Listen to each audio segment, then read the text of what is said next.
जिस समय मेरा पहला चुनाव था और पहला कन्नौज का जब चुनाव हुआ था, आप और आपके परिवार के सब लोगों ने मिलकर के समाजवादी पार्टी की मदद की थी। गांव-गांव जाकर के, घर-घर जाकर के लोगों को समझाने का काम किया था।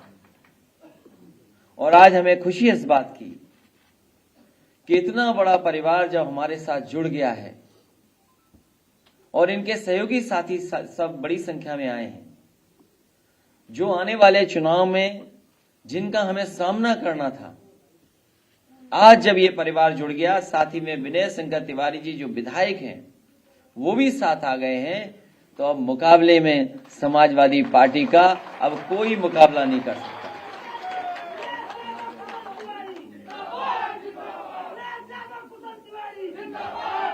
साथ ही साथ बड़ी संख्या में और साथी लोग हैं, संतोष पांडे जी, संजय दीक्षित जी, समीर त्रिवेदी जी, शिव कुमार निषाद जी, योगेंद्र शर्मा जी, जलालुद्दीन सिद्दीकी साहब जो कांग्रेस पार्टी छोड़कर के आए हैं, मैं उनका स्वागत करता हूं।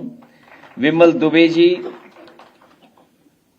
नाम लेना संभव नहीं है क्योंकि जितने लोग यहां बैठे हैं मंच पे हमारे साथ सामने, इससे भी ज्यादा लोग हमें आज अपने पार्टी कार्यालय में दिखाई दे रहे हैं।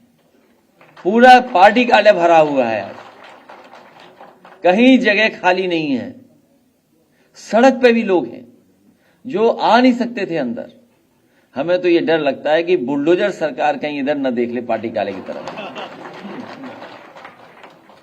और साथ ही साथ हमें खुशी है इस बात की कि किन्नर समाज के जो पहले भी पार्टी से संबंध रहा, हम लोगों ने सहयोग करने का काम किया, लेकिन उस समय प्रशासन ने इनकी बड़े पैमाने पे बेईमानी की। जनता इनको सम्मान देना चाहती थी, ये उस सम्मान के पद पर नहीं बैठ पाई। हम आपको भरोसा दिलाते हैं, आज जब आप उत्तर प्रदेश में समाजवादी पार्टी से जुड़े हैं, आपको प्रकोष्ठ का अध्यक्ष भी बनाया गया है, प्रकोष्ठ का भी गठन होगा और हमें उम्मीद है कि आप अपने समाज के लोगों को जोड़ करके उनकी समस्याओं को समझते हुए उनका क्या समाधान होगा वो समय समय पर सुझाव देंगे, जिससे कि हम आपके समाज में भी अच्छा काम करके दिखाएं। जहां से पार्टी की विजय होनी शुरू होनी है, मुख्यमंत्री जी इसलिए बनाए गए थे कि उत्तर प्रदेश का विकास हो, उत्तर प्रदेश खुशहाली के रास्ते पर जाए। लेकिन जिस तरीके से 4.5 साल में उत्तर प्रदेश में काम हुआ है, भेदभाव से काम हुआ है, जात को धर्म को देख करके काम हुआ है, और जिस तरीके से अंग्रेज भारत में आए थे और उन्होंने एक ही नारा दिया, उस नारे को उन्होंने अमल किया, डिवाइड एंड रूल कर करके जिस तरीके से वो राज करते रहे, उसी तरीके से भारतीय जनता पार्टी आज डरा करके लोगों को मार करके राज करना चाहती है। अंग्रेज अगर डिवाइड एंड रूल करके राज कर रहे थे, तो भारतीय जनता पार्टी डरा करके मार करके राज करना चाहती है।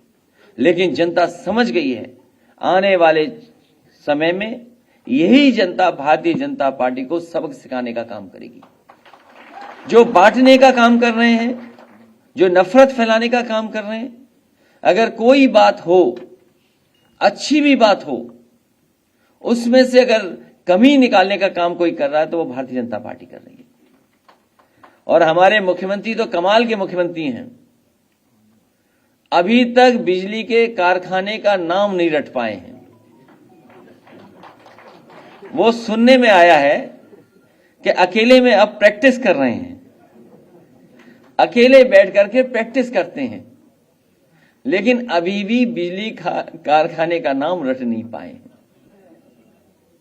और बार बार अखबारों में ये छपवा देते हैं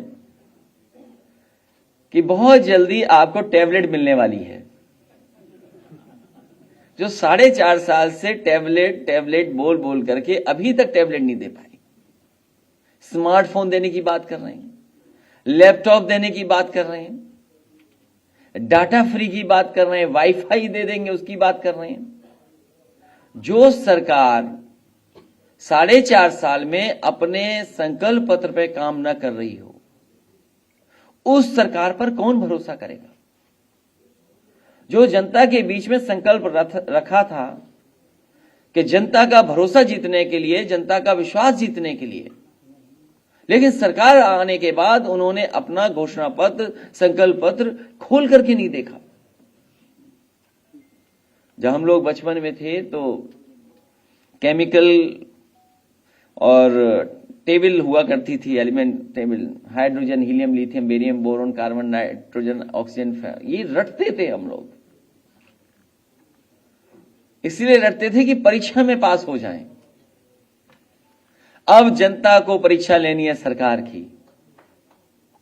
बताओ, हमारे बाबा मुख्यमंत्री जी परीक्षा में पास होंगे? इस बार जनता ने मन बनाया इनको फेल करने के लिए, और इसलिए फेल करने के लिए कि सवाल आज बेरोजगारी का है, आज छटनी का है, बेकारी का है, पेपर लीक का है, लाठीचार्ज का है, भर्ती स्टे का है। आज महंगी पढ़ाई हुई है, अपमानित शिक्षक हुए, भटकते शिक्षा मित्र हैं, दुखी युवा है, किसान के लिए कीलें गाड़ी गई। लखीमपुर कौन भूल जाएगा कि जीप चढ़ाई गई, जुल्मी जीप जिसने जान ले ली। अनाथ पशु आज भी घूम रहे हैं। पराली मुकदमे वापस हुए, लेकिन सरकार ने अभी तक किसानों की पराली का इंतजाम का कोई ठोस फैसला नहीं लिया। आज मजदूर गरीबी से मर रहा है। नदियां जो साफ होनी थी, आज भी नदियां गंदी हैं। भटकते गोवंश, गड्ढा सड़कें, पानी का प्यास अभी भी सरकार नहीं बुझा पाई है। और सरकार की समय पर बत्ती गुल है अभी। कोरोना कैसे भूल जाएगा कोई? वो ऑक्सीजन की कमी, वो तैरती लाशें, उधड़े शव, बीमार अस्पताल, बद इंतजामी, कौन भूल जाएगा? और जब लाशें जल नहीं थी शमशान घाट में, तो यही सरकार थी अपनी नाकामी छिपाने के लिए टीन लगा रही थी। दोगुनी महंगाई, आधी कमाई, महंगी थाली, महंगी बिजली, पेट्रोल, डीजल, खाद तेल, बेकारी, ठप व्यापार, नोटबंदी। इन्होंने नोटबंदी में लाइन में लगाया, दवाई के लिए लाइन में लगवाया, अस्पताल में बेड मिल जाए उसके लिए लाइन में लगवाया, और आज किसान डीएपी और खाद के लिए लाइन में लगा है। और समय आएगा कि उत्तर प्रदेश की जनता लाइन में लग करके भारतीय जनता पार्टी को हटाने का काम करेगी। और वो बातें भूल जाइए, बोलो बुलडोजर वाली, न ये बुल संभाल पा रहे हैं, न बुलडोजर संभाल पाएंगे। इसलिए मैं एक बार फिर आदरणीय गणेश शंकर पांडे जी का, कौशल तिवारी जी का, विनय शंकर तिवारी जी का, और इनके जितने भी सहयोगी साथी आए हैं, इनके परिवार के सदस्यों का, आए हुए सभी समर्थकों का बहुत बहुत स्वागत करता हूं, बहुत बहुत बधाई देता हूं। आपके आने से उत्तर प्रदेश का माहौल बदला है, लोगों के मन में विश्वास बढ़ा है कि अब भारतीय जनता पार्टी का उत्तर प्रदेश से सफाया हो जाएगा।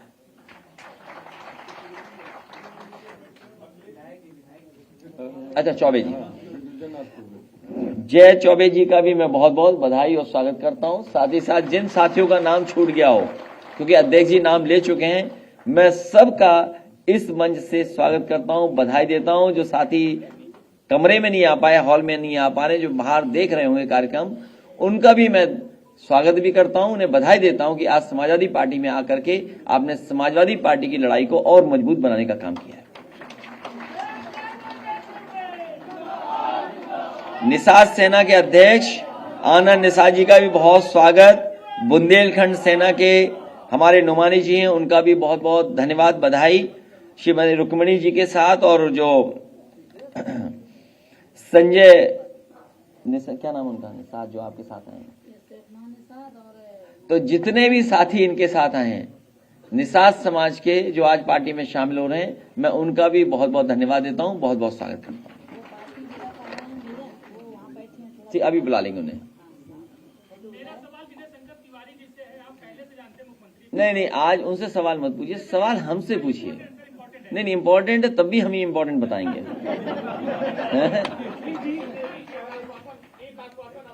जी, पूछ लो, तुम भी पूछ लो पत्रकार बन के सवाल। बोल देने कुछ नहीं। 2016 में गोरखपुर विश्वविद्यालय में आए थे, कार्यक्रम संवाददाता और सुरक्षा कर्मी द्वारा बहुत दूर फेंका गया, लेकिन बावजूद आपने कहा कि इस लड़की को आने दो। आपके बगल में माननीय राधेश्याम सिंह जी बैठे हुए थे। सर, संसद में उत्तर प्रदेश के मुख्यमंत्री ने एक नहीं 50 बार ये कहा होगा कि गोरखपुर विश्वविद्यालय को केंद्रीय विश्वविद्यालय का दर्जा मिलना चाहिए, और हमने ये गुहार भी लगाई थी। लेकिन मुख्यमंत्री बनने के बाद 5 साल के अंदर उन्होंने महाराणा प्रताप शिक्षण परिषद का उत्थान किया, लेकिन उस गोरखपुर विश्वविद्यालय को केंद्रीय विश्वविद्यालय का दर्जा नहीं दिया। और राष्ट्रीय अध्यक्ष जी, मैं ये निवेदन करूंगा कि अगर उत्तर प्रदेश में हम पूर्ण बहुमत की सरकार बनाते हैं तो आपके मातहत ये आगे बढ़ेगा और संसद से गोरखपुर विश्वविद्यालय। ठीक है, इनका सुझाव अच्छा है। और ये भेदभाव करने वाले लोग कभी भी सेंट्रल यूनिवर्सिटी नहीं बनने देंगे। आपको हम भरोसा दिलाते हैं कि इसका प्रस्ताव समाजवादी सरकार बनते ही भेज दिया जाएगा, जिससे कि वहां पे सेंट्रल यूनिवर्सिटी बने। और जो आपने अभी विधायक जी विनय शंकर तिवारी जी ने जो बात उठाई कि किस तरीके से भेदभाव हुआ है यूनिवर्सिटी में, किस तरीके से अस्पताल में भेदभाव हुआ है, मेडिकल कॉलेज में भेदभाव हुआ, ये भेदभाव वाली सरकार है, नफरत फैलाने वाली सरकार है, खाई पैदा करने वाली सरकार है, एक दूसरे को लड़ाने वाली सरकार है। इसलिए सावधान रहें इन लोगों से, और हम सब लोग मिलकर के इनको हटाने का काम करें।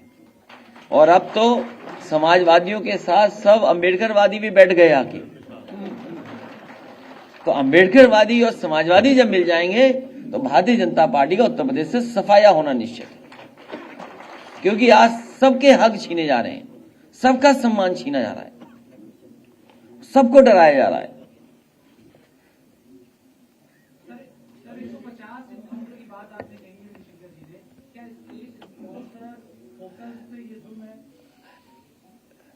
उत्तर प्रदेश की सरकार पर सवाल खड़े हुए हैं, और एकाध घटना नहीं, 150 नहीं, जिस समय जांच होगी उस समय आपको जानकारी मिलेगी किस तरीके से पुलिस को खुली छूट देकर के सरकार ने अपने इशारे पर ये घटनाएं कराई हैं।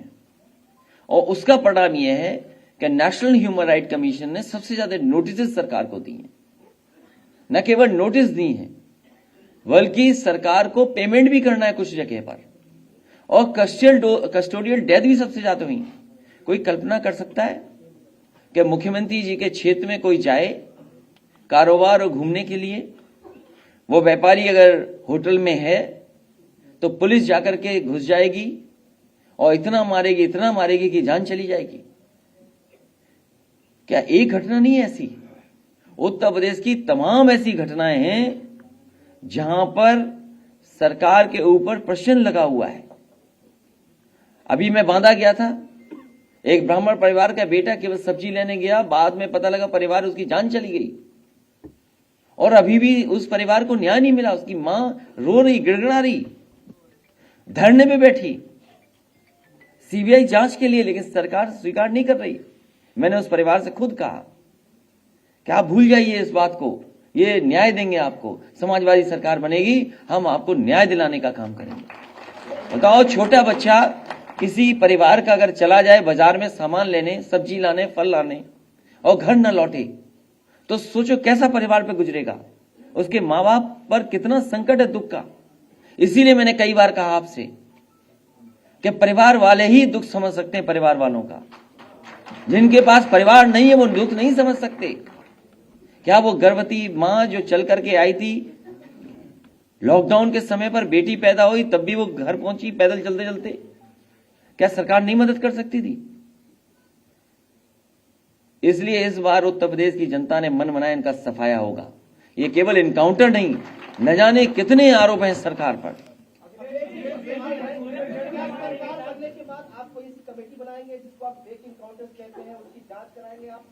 अभी हमारा मैनिफेस्टो आ जाने दो, मैनिफेस्टो में बहुत सारी चीजें रहेंगी, और इसलिए रहना जरूरी है कि आप बताइए, क्वेश्चन पेपर लीक हो रहा, परीक्षा नहीं हो पा रही, जांच कहां होगी? कोई एसआईटी करेगी? एक ही तरह की जांच, एक ही जगह जांच, कौन भरोसा करेगा इस सरकार पर? जो समाजवाद है वही अंबेडकरवाद है, जो अंबेडकरवाद है वही समाजवाद है। क्योंकि डॉक्टर राम मनोहर लोहिया, डॉक्टर बाबा साहब अम्बेडकर जी दोनों ही जाति उसको तोड़ना चाहते थे। घटना हुए हैं, एक बहुत ही जरूरी सवाल है क्योंकि एक मिनट, एक इनका सवाल हो जाए। दिल्ली से गोरखपुर की दूरी लगभग 800 किलोमीटर है और ये एक पत्रकार के सवाल के साथ साथ तमाम गोरखपुर वासियों का सवाल है। लखनऊ से दिल्ली जाने में ज्यादा समय नहीं लगता है क्योंकि बीच में पड़ता है आगरा से लखनऊ एक्सप्रेस वे। गोरखपुर वालों का सवाल ये है कि क्या जिस तरह से आगरा से लखनऊ एक्सप्रेस वे बना है, क्योंकि बहुत ही ज्यादा तकलीफ हुई है और एक राम जानकी मार्ग। ठीक है, मैं समझ गया। अरे नहीं बैठा नहीं, यंग नया पत्रकार है, बोल लें तो भाई। हाँ ठीक है, मैं समझ गया बात को। ठीक है,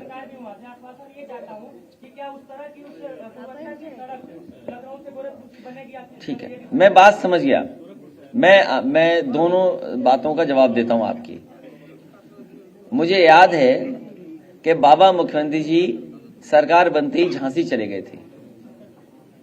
बाबा मुख्यमंत्री जी सरकार बनते ही सबसे पहला दौरा झांसी हुआ उनका, और वो झांसी में जाकर के खड़े होकर के कहा कि झांसी से सीधा दिल्ली के लिए हम एक्सप्रेस वे बनवा देंगे।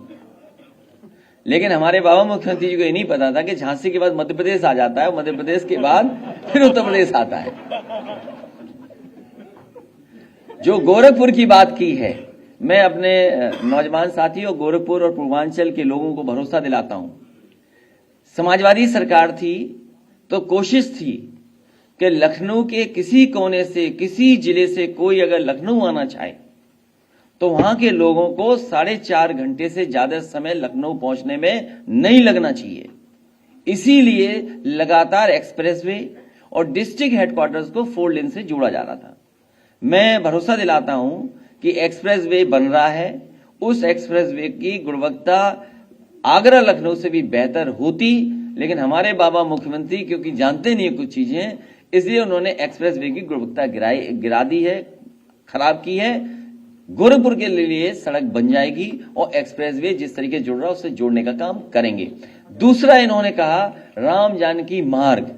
अगर आपको याद हो तो एक बस यात्रा चली थी, और वो यात्रा बस चल रही कि नहीं चल रही, जो नेपाल बॉर्डर से चलती थी, और उस समय मैंने मांग की थी कि जिस यात्रा में लोगों की आस्था जुड़ी है, भरोसा जुड़ा है, लोग परंपराओं से जुड़ना चाहते हैं, हमारी धार्मिक यात्रा करना चाहते हैं, उस सड़क को 6 लेन बनना चाहिए। 6 लेन मैं आज भी मांगता हूं, और इस नौजवान जो पत्रकार है उससे जुड़ता हुआ कहता हूं कि सरकार को इसकी बात सुननी चाहिए। हमारी न सुने, और हमने नहीं सवाल इससे पूछवाया, अपने आप इसने सवाल किया है। वो तो बात इसके सवाल से मुझे याद आ गई है कि कम से कम नेपाल को जोड़ने वाली सड़क जिसकी समाजवादी पार्टी ने मांग की थी कि 6 लेन बनना चाहिए। दिल्ली में, यूपी में उनकी सरकार है, डबल इंजन की सरकार, कब इस मार्ग को 6 लेन बनाएगी ये बता दें।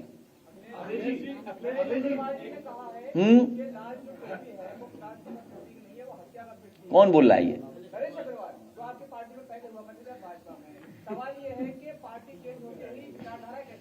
उनका घर चेक करो, अभी भी लाल टोपी मिल जाएगी,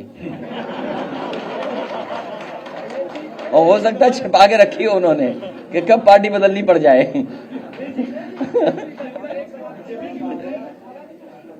इसलिए बाबा मुख्यमंत्री जी को सावधान रहना चाहिए, जेब में रख के लाल टोपी मिलने न चले जाए उनसे। कुछ समय से सरकार के द्वारा विज्ञापन जारी कराया जा रहा है जिसमें लाल टोपी पहले व्यक्ति को दिखाया जाता है और ये बताया जाता है कि 17 के पहले और बाद में क्या फर्क है। तो लाल टोपी वाले व्यक्ति के बारे में जो दिखाया गया है, आप कुछ कहेंगे? देखिए, ये लाल टोपी का सवाल नहीं है। सवाल मैंने अभी तुम्हें आपको पढ़ के सुनाया। मैंने मुद्दे क्या है? क्या फरार कप्तान समाजवादी सरकार में हुआ था? क्या फरार कप्तान पकड़ा गया? आज हमें आप बताओ, फरार कप्तान पकड़ा गया कि नहीं पकड़ा गया? इस सरकार ने झूठे मुकदमे लगाए, झूठी जांच कर रही सरकार, इनका झूठा प्रचार है, इनके वादे जुमले हैं, इनके पास झूठ का फूल है। अत्याचार इनकी सरकार में, उत्पीड़न इनकी सरकार में, झूठे इनकाउंटर, झूठी हत्याएं कितनी हुई है सरकार में, बताइए आप। इसलिए जनता इनको हटाना चाहती है। सवाल रंग का नहीं है, सवाल किसी टोपी का नहीं है, ये बहस को बदलना चाहते हैं। लेकिन सवाल ये है कि किसान की आय दोगुनी होगी कि नहीं होगी। अध्यक्ष जी, एक मेरा सवाल है। एनसीआरबी 2020 का आंकड़ा है, अकेले लखनऊ में 700 से अधिक अपहरण के कांड हुए हैं। कानून व्यवस्था की बहुत बातें होती है, इस पर क्या कहते हैं? एनसीआरबी का डाटा ये कहता है कि उत्तर प्रदेश की कानून व्यवस्था ध्वस्त हुई है। और मुझे खुशी है इस बात की, जिस समय डीजीपी मीटिंग हुई थी, यहाँ पे देश के डीजीपी आए थे, वो आश्चर्यचकित थे कि कैसी बिल्डिंग बन सकती है, एक पुलिस हेडक्वार्टर ऐसा भी बन सकता है। और सुनने में ये आ रहा है कि किसी को इतना पसंद आया कि सबसे ज्यादा समय उन्होंने वहीं गुजारा, कोई रात में सोया भी वहां पर। तो सोचो समाजवादियों की कितनी बड़ी देन है। एक स्ट्रक्चरल चेंज जो रिस्पांस सिस्टम न्यूयॉर्क का था वो दिया है। आप क्या उम्मीद करोगे बाबा मुखर्जी जी से, जो अभी तक बैल नहीं पकड़ पा रहे हैं? अभी आगरा में गए, बैल आ गया उनके सामने। वो मिलने आया था कि नमस्कार करने आया था, मुझे यही नहीं पता। कभी सवाल ये भी तो उठाया करो कि बताओ बाबा मुख्यमंत्री जी से मिलने कोई आया आगरा में? कौन आया था मिलने? आप मत बोलिए, बैल आवाज चलेगी तो आप पे भी केस हो जाएगा। अखिलेश जी, एक सवाल 2017 में भी समाजवादी पार्टी की जीत जो है निश्चित दिखाई दे रही थी, लेकिन जब परिणाम आए तो आशा के विपरीत आए। नहीं, इस बार जीत रहे हैं, छोड़िए अब जीत रहे हैं इस बार, छोड़िए अब कोई सवाल नहीं हमें। ये सरकार बनने जा रही, आपको गिनती पूछना चाहिए, गलत सवाल पूछ रहे हो। ये इनका सवाल पूरी तरीके से गलत है। इन्हें पूछना चाहिए कि 300 से ऊपर सीटें जीत रहे हो कि नहीं जीत रहे हो। बिल्कुल गलत है सवाल आपका।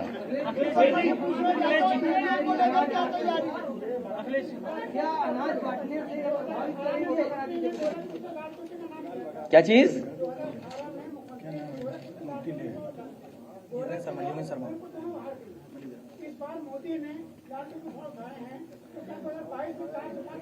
फिर बताऊं मैं आपको, सवाल यह है कि जो हाथ में आपके है स्मार्टफोन, ये मिलेगा कि नहीं मिलेगा? ये उत्तर प्रदेश के नौजवान इंतजार कर रहे हैं टैबलेट का। क्या ये सरकार अभी तक टैबलेट देती रहेगी? और सुनने में ये आ रहा है ये चीन से मंगा रहे हैं सब सामान। ये सवाल ये है कि चीन का सामान मंगा के देंगे क्या? ये कपड़े के, नमक के, जूतों का हर कीमत बढ़ रही। जब जीएसटी लग जाएगी, जब डीजल पेट्रोल महंगा हो जाएगा, तो सब कीमतें बढ़ेंगी कि नहीं बढ़ेंगी? इसीलिए मैंने कहा कि आधी कमाई हो गई है और महंगाई दोगुनी है। अगर कमाई आधी होगी और महंगाई दोगुनी होगी तो खुशहाली कैसे आएगी? आप लोगों का जो वेतन कटा है पत्रकार साथियों का, वो भी अभी तक नहीं बढ़ पाया है।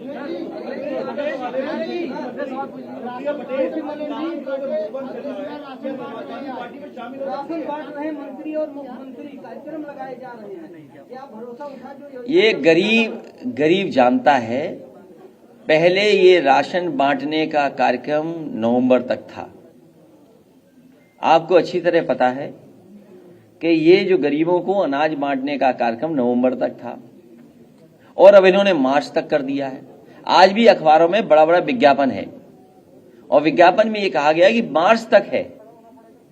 ये मार्च तक इसीलिए है क्योंकि ये जानते हैं कि मार्च के बाद चली जाएगी सरकार इनकी।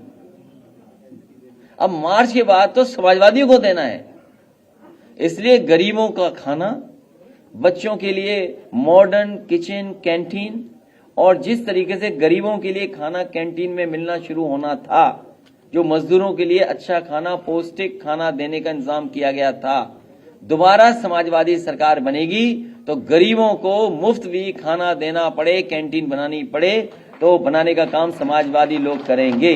साथ ही साथ गरीबों का जिस तरीके से अनाज का पैकेट बुंदेलखंड में बांटा गया था, जिसमें घी भी था, सरसों का तेल भी था, याद कीजिए, सरसों का तेल भी था, घी भी था और मिल्क पाउडर भी था, वो भी दे रहे थे। तो गरीबों को जब तक न्यूट्रिशनल पौष्टिक आहार नहीं मिलेगा, ये केवल बस दे देना चाहते हैं।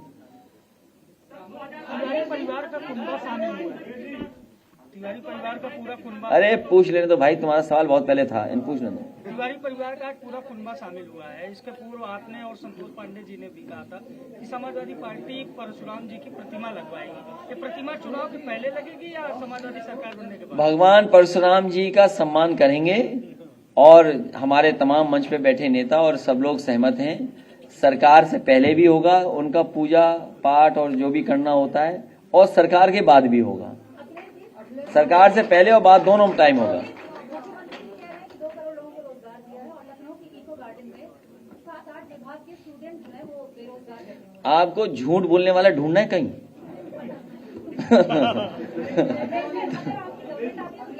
मैंने आपसे कहा कि बहुत सारे उलझा दिए गए हैं। नौकरी जिस तरीके से परीक्षाएं होनी चाहिए थी, परीक्षाएं नहीं हुई हैं। तमाम नौकरियों को उलझा दिया गया है। समाजवादी सरकार बनेगी तो सभी विभागों में और सभी जो नौकरियां रद्द हुई हैं या पेपर लीक हुआ है उनको करा करके नौजवानों को नौकरी देने का काम होगा।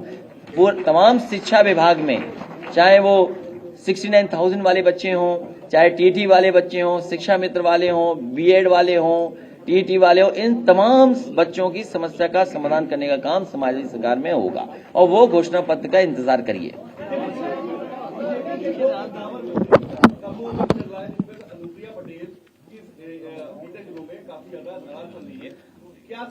हमें तो एक ही बात,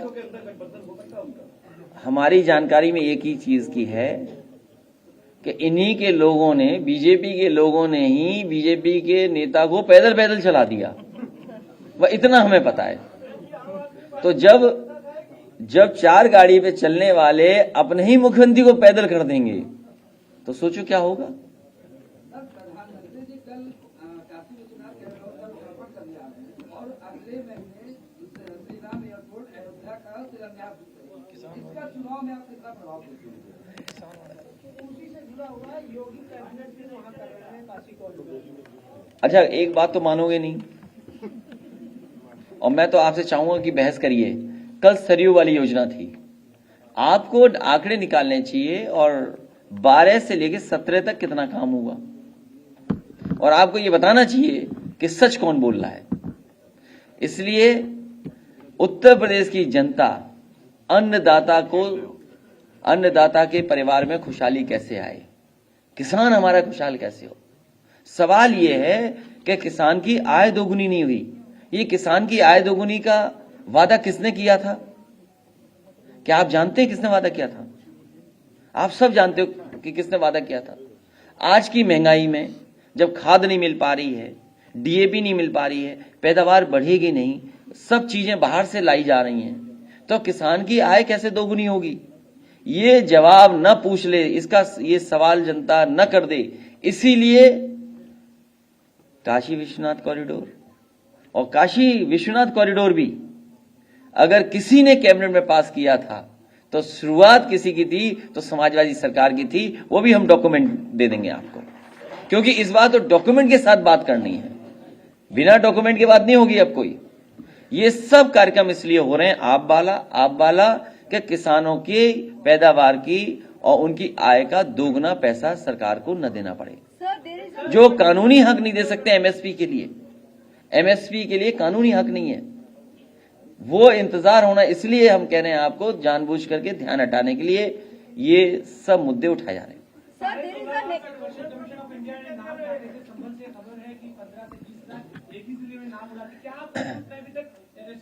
इलेक्शन कमीशन ऑफ इंडिया को वो टेक्नोलॉजी या इलेक्शन कमीशन के जो वरिष्ठ अधिकारी हैं उनको ये जिम्मेदारी होनी चाहिए। पॉलिटिकल पार्टीज काम नहीं कर सकती।